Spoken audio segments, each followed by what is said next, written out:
Revelação de Jesus Cristo, o qual Deus lhe deu, para mostrar aos seus servos as coisas que brevemente devem acontecer, e pelo seu anjo as enviou, e as notificou a João seu servo, o qual testificou da palavra de Deus, e do testemunho de Jesus Cristo, e de tudo o que tem visto. Apocalipse capítulo 1 e versículos 1 e 2. Eu, João, vosso irmão e companheiro na tribulação, no reino e na perseverança em Jesus Cristo, encontrava-me na ilha de Patmos por causa da palavra de Deus e pelo testemunho de Jesus. Num arrebatamento espiritual no dia do Senhor, ouvi uma voz poderosa como trombeta, instruindo-me a escrever e enviar a 7 igrejas na Ásia: Éfeso, Esmirna, Pérgamo, Tiatira, Sardes, Filadélfia e Laodiceia. Escreve à congregação em Éfeso, e isto é o que diz aquele que segura em sua mão direita as 7 estrelas e caminha no meio dos 7 candelabros de ouro. Conheço as tuas ações, o teu esforço, a tua perseverança, e que não toleras os maus. Testaste aqueles que afirmam ser apóstolos, mas não são, e os encontraste mentirosos. Tu suportaste e tens paciência, trabalhaste em meu nome e não te cansaste. Contudo, tenho algo contra ti. Abandonaste o teu primeiro amor. Lembra-te, pois, de onde caíste, arrepende-te e retorne às primeiras obras. Se não o fizeres, em breve virei a ti e removerei o teu candelabro do seu lugar, se não te arrependeres. Mas há algo a teu favor: detesta as práticas dos nicolaítas, assim como eu também as detesto. Quem tem ouvidos, ouça o que o Espírito diz às igrejas. Ao que vencer, darei o direito de comer da árvore da vida que está no paraíso de Deus. A igreja de Éfeso destacava-se por muitas características admiráveis, mas havia uma falha significativa. Cristo elogiou a congregação por suas boas obras, perseverança e pela disciplina que a protegia contra ensinamentos falsos. Contudo, o Senhor revela a área em que falharam, e no entanto, tenho contra você o seguinte: e abandonou o seu primeiro amor. Embora externamente a igreja de Éfeso parecesse estar em ordem, seus corações não refletiam a mesma devoção. Assim como Tiago afirmou que a fé sem obras é morta, Jesus aqui adverte sobre o problema de realizar obras sem amor. A dedicação da igreja a Cristo estava diminuindo, constituindo um problema sério. A abordagem de Cristo para lidar com a falta de amor na igreja de Éfeso. Ele propõe uma solução em 3 etapas. Lembrar-se do relacionamento inicial com Cristo, arrepender-se do afastamento desse caminho e repetir as obras originais através da prática de disciplinas espirituais. Cristo adverte sobre as consequências da não adesão a esse processo, indicando que removerá o candelabro da igreja se não houver arrependimento. Segunda mensagem, destinada à comunidade em Esmirna.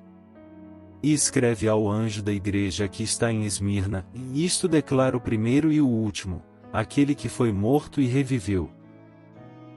Conheço as tuas obras, a tribulação e a pobreza, embora sejas rico, e a difamação dos que afirmam ser judeus, mas não são. São na verdade, a sinagoga de Satanás. Não temas o que estás prestes a sofrer. Eis que o diabo lançará alguns de vós na prisão, para que sejais testados, e tereis tribulação por 10 dias. Sê fiel até a morte, e eu te concederei a coroa da vida. Aquele que tem ouvidos, ouça o que o Espírito está dizendo às igrejas: o vencedor não será atingido pela segunda morte. Os cristãos nos países desenvolvidos contemporâneos raramente enfrentam a perspectiva de perseguição por sua fé. No entanto, em diversas igrejas ao redor do mundo, a perseguição é uma realidade cotidiana, algo que também era verdadeiro para a antiga igreja de Esmirna. Essa congregação vivenciou pressões, enfrentou a pobreza e sofreu perseguições, tudo porque se recusava a prestar culto a deuses pagãos ou aos imperadores romanos. Esmirna se destacou como uma das 2 igrejas que não receberam repreensão de Cristo. Mesmo situada em uma das cidades mais belas do mundo antigo, essa igreja testemunhou a dura realidade da opressão. As palavras de Cristo para a igreja de Esmirna oferecem uma preparação para todos os crentes diante do que possa advir. Seja destemido, não tema nada do que você está prestes a sofrer.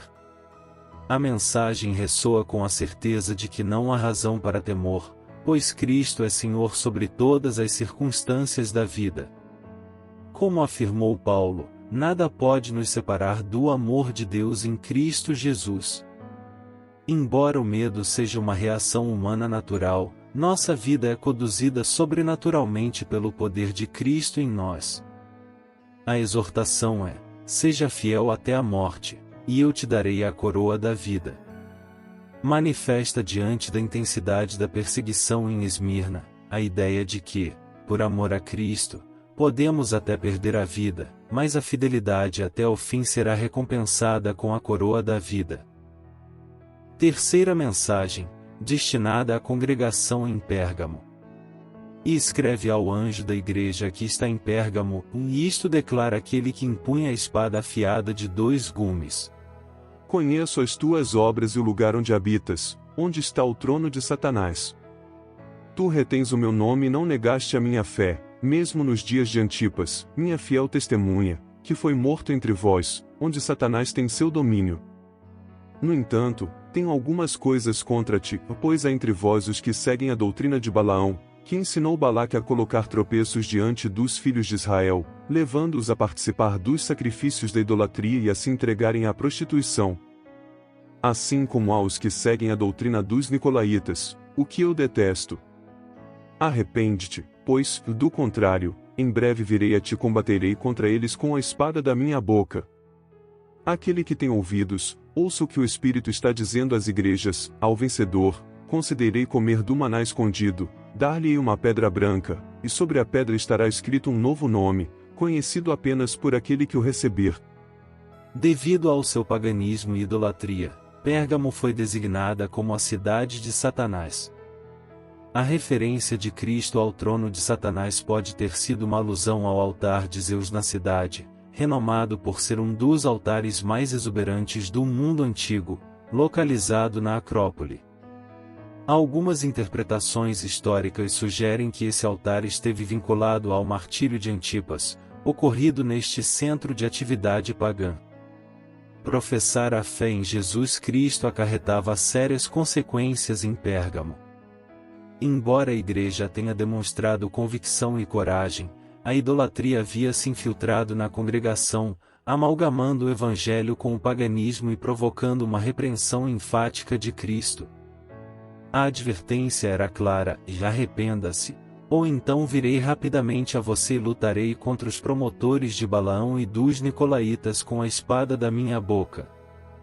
Essa mescla de crenças tem atormentado o povo de Deus desde os dias de Israel antigo e persiste até os dias atuais. Satanás busca corromper por meio de compromissos aquilo que não pode amaldiçoar e destruir. Os cristãos não são chamados a serem beligerantes ou antagonistas, mas há uma alternativa superior à escolha feita por Pérgamo em manter uma identidade distintiva. Muitas igrejas contemporâneas, obcecadas em permanecerem relevantes, acabam se tornando irrelevantes. Observadores ao redor do mundo percebem pouco de singular nas igrejas locais, resultando em desinteresse. Alguns resistirão ao Evangelho, mas Deus usará esses fiéis para a salvação do restante.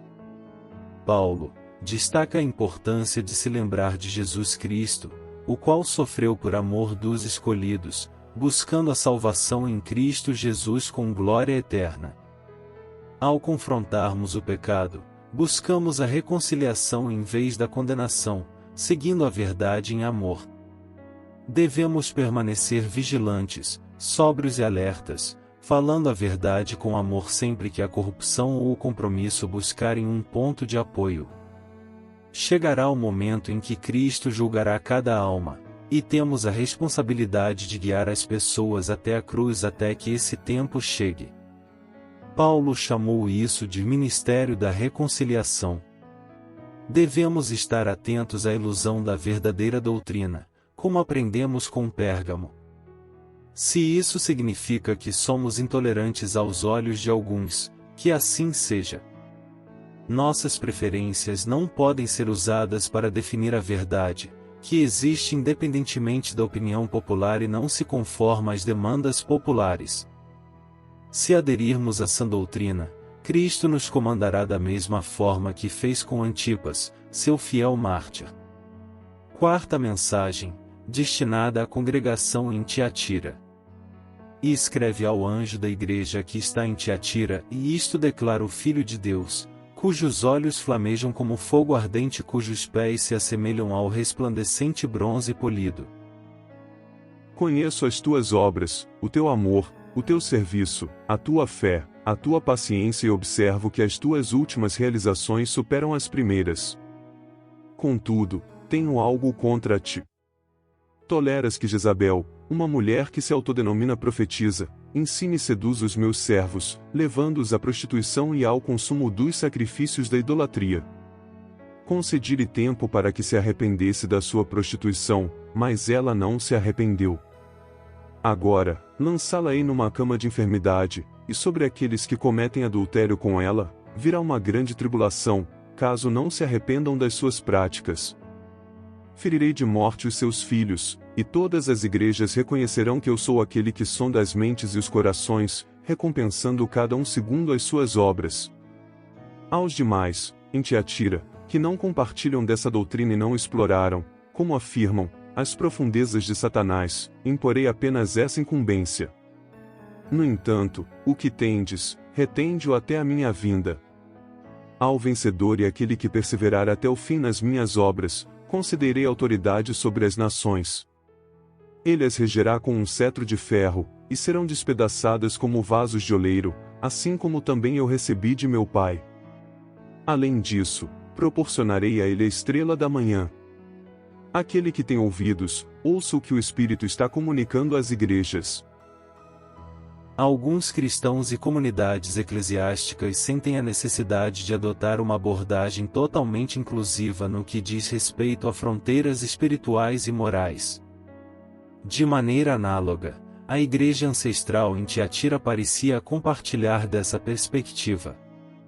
Embora essa congregação exibisse amor, fé, serviço e paciência, Cristo, cujos olhos resplandeciam como chamas de fogo, identificou uma lacuna significativa, a questão da imoralidade. A advertência disciplinar não se dirigia apenas à profetisa, mas também àqueles que eram cúmplices de sua conduta imoral. Cristo estava pronto para julgar qualquer indivíduo envolvido na imoralidade da mulher, alertando sobre a iminente tribulação para aqueles que não se arrependessem. A orientação aos cristãos que se mantinham distantes da prática imoral era perseverar e conservar o que possuíam até a segunda vinda de Cristo. A promessa aos vencedores era a outorga de autoridade sobre as nações e a concessão da estrela da manhã. Quinta mensagem, destinada à comunidade em Sardes, escreve o que possui os 7 Espíritos de Deus e as 7 estrelas. Compreendo as tuas ações, embora tenhas a reputação de estar vivo, estás na verdade, espiritualmente morto. Sê vigilante e reafirma os remanescentes prestes a desvanecer, pois não considerei as tuas ações como plenamente aceitáveis perante Deus.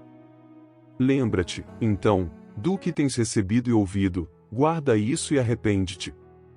Se não estiveres atento, virei a ti de surpresa, e não saberás quando ocorrerá.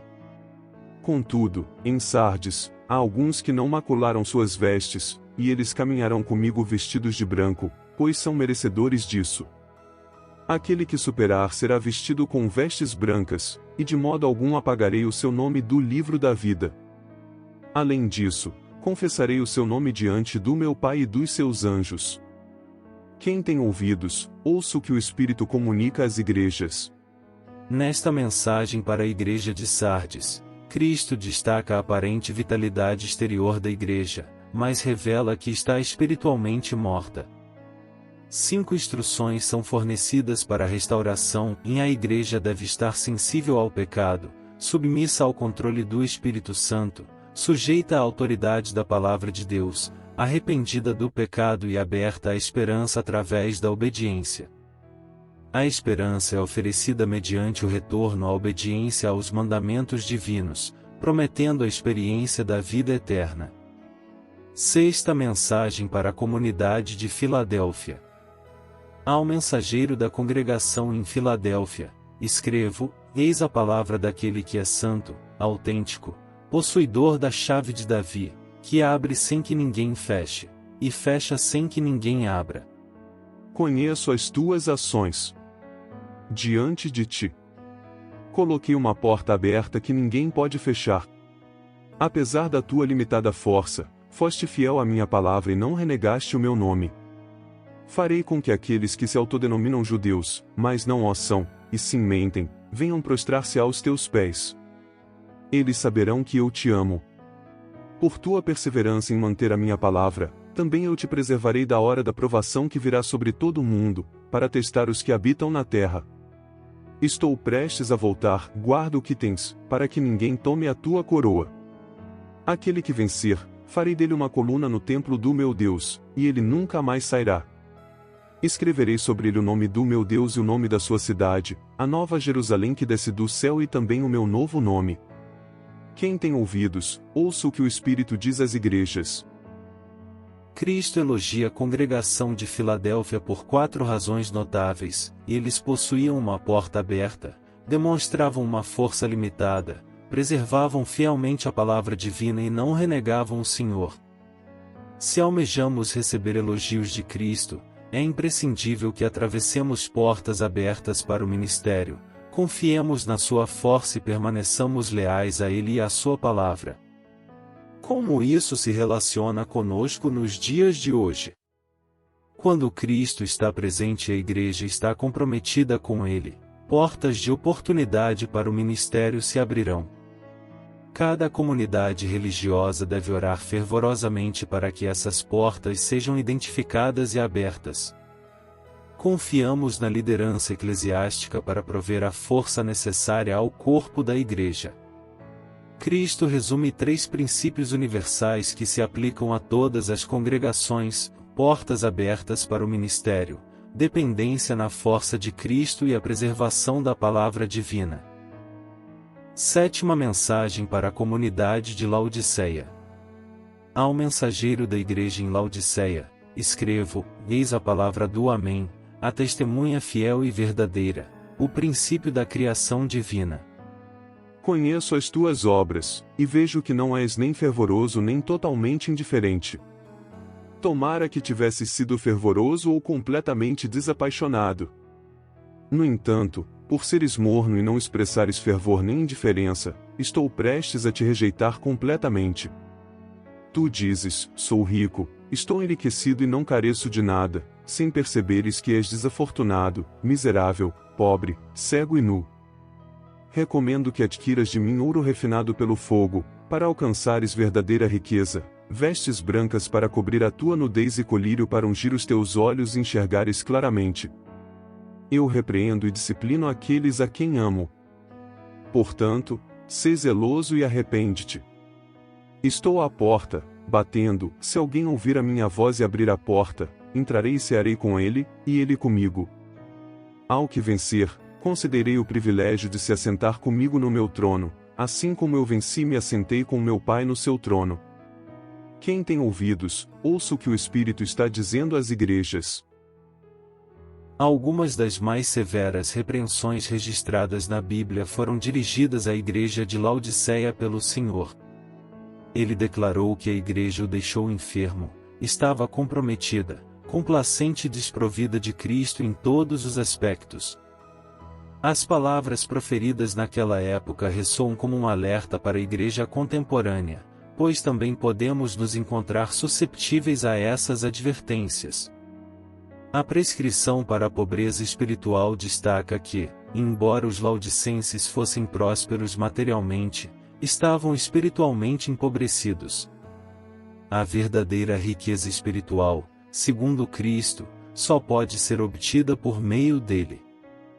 Quando Deus abençoa os cristãos com prosperidade, espera-se que gerenciem essas bênçãos de forma centrada em Cristo, compreendendo o propósito divino por trás delas.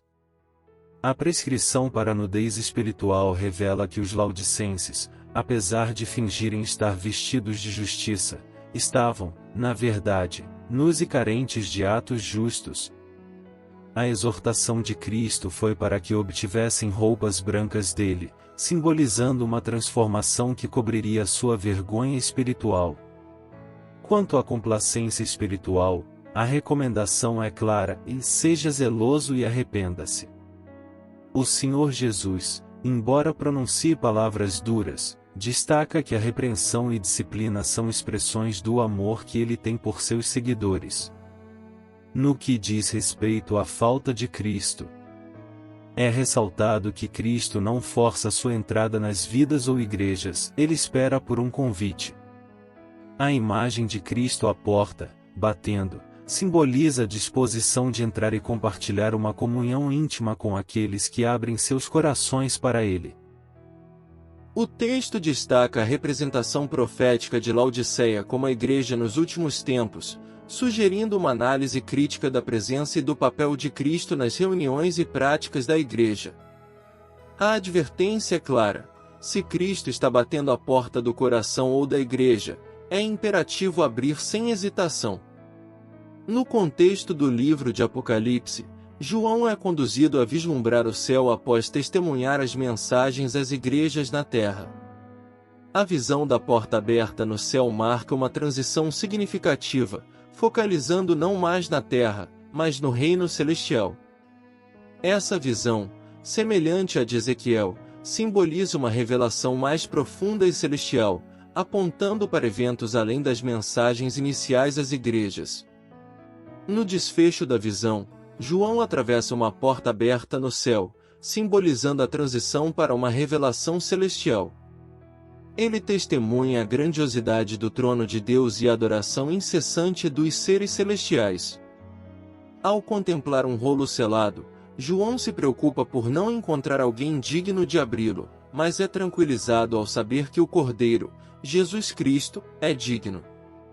A abertura dos selos revela eventos que moldarão a história, destacando o controle soberano de Deus e a vitória do Cordeiro.